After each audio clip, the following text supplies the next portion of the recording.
अगर आपने अब तक हमारे चैनल को सब्सक्राइब नहीं किया तो प्लीज़ सब्सक्राइब करें और बेल आइकन को ज़रूर प्रेस करें।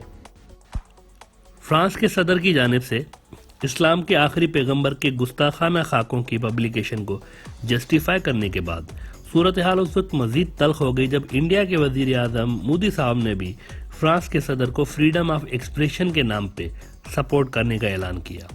हालांकि तब खुद उनके मुल्क के अंदर भी लाखों मुसलमान फ्रांस की इस हरकत पे सरापा एहतजाज बने हुए थे। ऐसे में जब मोदी साहब और उनके साथ जो लोग हुकूमत में शामिल हैं ये फ्रीडम ऑफ एक्सप्रेशन की जब बात करते हैं तब वो ये भूल जाते हैं कि उन्होंने माजी में क्या क्या चीज़ें की हुई हैं जब भी हिंदुइज्म की जो मुकद्दस शख्सियतें हैं उनका मजाक उड़ाया गया है। तब उन्होंने किस तरह का रिएक्शन दिखाया हुआ है ये वो भूल जाते हैं। आज हम आपको कुछ इसी तरह के उनके रिएक्शंस दिखाते हैं जो उन्होंने माजी में खुद किए हुए हैं। इससे आपको बीजेपी और आरएसएस से और उनसे जुड़े हुए जो संगठन हैं उनकी इस दोगली पॉलिसी को समझने में आसानी होगी कि उनकी जो फ्रांस के सदर की सपोर्ट है दरअसल ये इस्लाम के खिलाफ जो उनका नैरेटिव है उसी के सिलसिले की एक कड़ी है और इसका फ्रीडम ऑफ एक्सप्रेशन से कोई ताल्लुक नहीं। मोदी जी की हुकूमत में इंडिया दुनिया का लीडर बन चुका है लिंचिंग में। गुज़िश्ता 7 साल में मुसलमान हो या दलित बहुत सारे ऐसे वाकयात इंडिया के अंदर सामने आए हैं जहां पर मुसलमानों को गुंडों ने झुंड बनाकर सिर्फ इसीलिए तशद्दुद का निशाना बनाया कि वो जय श्री राम नहीं कहते, और दलितों को इसलिए तशद्दुद का निशाना बनाया गया महज क्योंकि उन्होंने या तो लंबी मूछें रखी हुई थी या फिर वो घोड़े पे चढ़ने का गुनाह कर बैठे थे। क्योंकि दलित होते हुए मोदी जी के इंडिया में लंबी मूछें रखना या घोड़े पे चढ़ना ममनू है। ये सिर्फ ऊंची जात के जो हिंदू हैं उनके लिए ये चीज़ें हैं। ऐसे वाकयात में मोदी जी की ही पार्टी के लोग मुलविस रहे हैं और उन्होंने कोई एक्शन नहीं लिया अक्सर वाकयात में। लिहाजा जिस ग्रुप की इस तरह की तारीख रही है वो किस मॉरल अथॉरिटी के तहत फ्रांस के सदर की सपोर्ट कर रहे हैं फ्रीडम ऑफ एक्सप्रेशन के नाम पे। मुसलमानों को इनटॉलरेंट होने का ताना तो ये ग्रुप देते हैं, लेकिन उनके खुद के ही टॉलरेंस का आलम यह है कि कुछ अर्सा कबल उन्होंने अमेरिकी प्रोडक्ट्स के बायकॉट की मुहिम इस सिलसिले में चलाई थी क्योंकि एक ऑनलाइन शॉपिंग एक वेबसाइट है अमेरिका की, उन्होंने रग्स और टॉयलेट पेपर्स को बेचना शुरू कर दिया जिन पे हिंदुइज्म की जो मुकद्दस शख्सियात हैं उनके फोटो छपे हुए थे। तब इंडिया के मिनिस्टर ऑफ एक्सटर्नल अफेयर्स जो थे उन्होंने उस अमेरिकी कंपनी को धमकी दी थी कि इसके खतरनाक नताइज होंगे और अमेरिकी एम्प्लॉयज़ के वीज़ा हम कैंसिल कर देंगे, ये भी कहा गया उन्हें। और तब बीजेपी की हुकूमत की बर्दाश्त कहाँ गई थी ये ज़रा बीजेपी वाले क्लियर करें। और आखिरकार उस अमेरिकी कंपनी को अपने वो प्रोडक्ट्स हटाने पड़ गए थे। इसके बाद 2017 में किया गया बीजेपी ने। 2017 में उन्होंने ऑस्ट्रेलिया के एक मीट एंड लाइव स्टॉक का एक इश्तिहार था जिसपे उन्होंने सरकारी तौर पर प्रोटेस्ट किया बीजेपी ने, क्योंकि उसमें दिखाया गया था कि हिंदू देवता जो गणेश हैं वो उसमें बैठे हुए गोश्त खा रहे थे। इस पे इंडिया ने एहतजाज किया ऑस्ट्रेलिया से तब, और उस वक्त फ्रीडम ऑफ एक्सप्रेशन का क्या बना ये ज़रा ये जो इंतहा पसंद ग्रुप्स हैं ये ज़रा बताएं कि उस वक्त फ्रीडम ऑफ एक्सप्रेशन कहाँ गया था इंडिया का।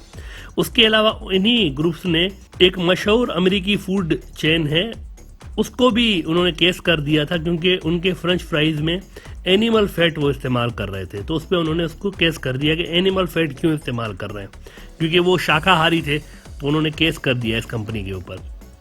खुद इंडिया के अंदर फ्रीडम ऑफ एक्सप्रेशन का ये हाल है कि मशहूर हेयर स्टाइलिस्ट जावेद हबीब उन्होंने एक स्पा खोला अपना और उसका एक इश्तिहार था जिसमें दिखाया गया कि कई हिंदू जो देवी देवता थे वो वहाँ पर बाल ठीक करा रहे थे उसमें उनके स्पा में, तो उस पर उनके ऊपर केस कर दिया गया। यहाँ भी फ्रीडम ऑफ एक्सप्रेशन की बत्ती गुल हो गई। इंडिया में कई हिंदुओं को भी हलाक किया जा चुका है फ्रीडम ऑफ एक्सप्रेशन के बहाने, जिनमें नरेंद्रा दाभोलकर और MM कलबुर्गी जैसे मशहूर लोग भी शामिल हैं।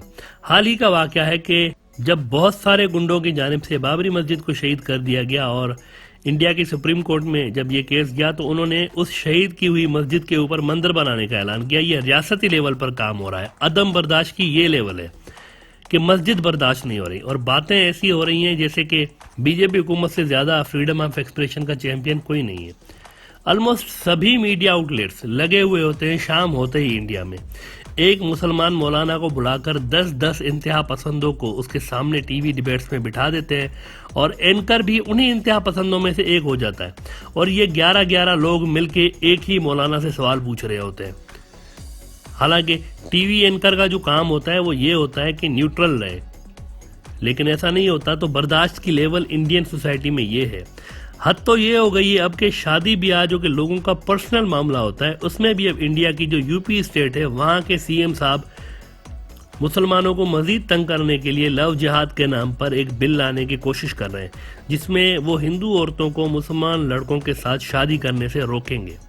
लिहाजा इस तरह के ग्रुप जब ये कह रहे होते हैं कि हम फ्रांस के साथ हैं, और जब इस तरह के ग्रुप्स ट्विटर पर ये ट्रेंड चलाते हैं कि आई स्टैंड विद फ्रांस, तो ये असल में फ्रीडम ऑफ एक्सप्रेशन नहीं होता, बल्कि मुसलमानों के खिलाफ एक्सप्रेशन ऑफ फ्रस्ट्रेशन होता है उनका।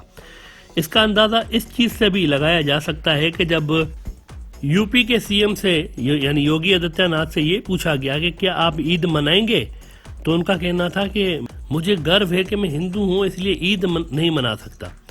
तो ये लेवल है इनका टॉलरेंस का, खुद का बर्दाश्त का ये लेवल है, लेकिन भाषण देने में बीजेपी से बेहतर कोई नहीं है। लिहाजा इस किस्म का नैरेटिव देने से पहले कि हम फ्रांस के साथ हैं, बीजेपी हुकूमत जरा अपने गिरेबान में थोड़ा सा झांक के देख ले कि उनकी खुद की सोसाइटी में किस लेवल का अदम बर्दाश्त आ चुका है। हिंदू लड़के के साथ कोई मुस्लिम लड़की जाती है तो अपनी सामाजिक सुरक्षा के नाते जाती है, इस बात को लेकर के जाती है कि वह हिंदू लड़का उस लड़की को लेके जा रहा है तो एक शादी के अपने व्रत को निभाएगा, उसकी सामाजिक सुरक्षा की गारंटी देता है। क्या इस्लाम इस बात की गारंटी देता है? नहीं। वहां उनके साथ एक वहां पर एक जो हो रहा है इसके पीछे तो बहुत बड़ा अंतर्राष्ट्रीय गिरोह काम कर रहा है लव जिहाद के नाम पर। इस पे पैकेज घोषित हुए हैं, हिंदू बालिका का अपहरण होना, उसके साथ जबरन दुष्कर्म करना, उसकी जिंदगी को बर्बाद कर देना, उसके अलग अलग पैकेज घोषित हैं। और ये धोखे के नाम पर आखिर क्यों अपना पूरा नाम नहीं बताते हो? पहले से अपना सही नाम बताइए। क्यों आप गुड्डू, पप्पू और अन्य नाम पर बेवकूफ बना रहे हो समाज को? सही नाम से सामने आइए। हमें आपत्ति इस बात पे नहीं, आपत्ति इस बात पर है कि लव जिहाद देश के खिलाफ अंतर्राष्ट्रीय साजिश है। और मैं ही नहीं कह रहा हूं, सन 2010 में केरल के कम्युनिस्ट मुख्यमंत्री वीएस अच्युतानंदन ने भी इस बात को कहा था कि केरल में लव जिहाद केरल को मुस्लिम मेजॉरिटी का स्टेट बनाने की एक साजिश का हिस्सा है। एक साम्यवादी मुख्यमंत्री इस बात को कहता है तो आप लोग बुरा नहीं मानते, मैं कहता हूं तो आपको बुरा लग रहा है। मुझे लगता है इस पर अवश्य आत्ममंथन होना चाहिए।